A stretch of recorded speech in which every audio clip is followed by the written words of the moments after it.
DJ Rajendra exclusive. हरियर है पेड़ माँ फूल है सफेद माँ रात आएगी इधर रात के रात रानी फूलत है रात माँ रात की ना इधर रात के रात रानी फूलत है रात माँ रात की ना।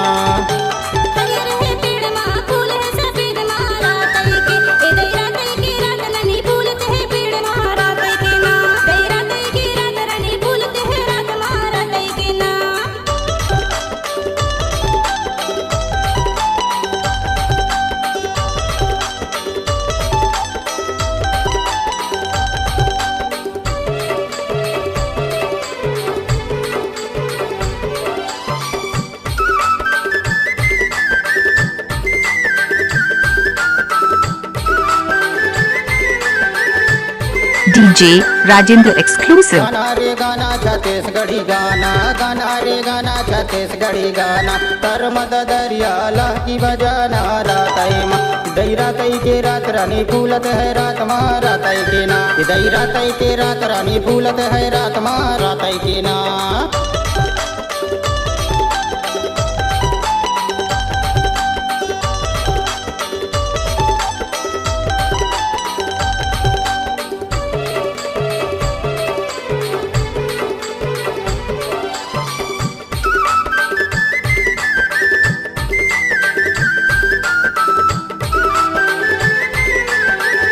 DJ Rajendra exclusive. जाना रे जाना सफर के जाना जाना रे जाना सफर के जाना अबे देर झन करना जल्दी है आना रात माँ इधर रात की रात रानी फूलत है रात माँ रात की ना इधर रात की रात रानी फूलत है रात माँ रात की ना।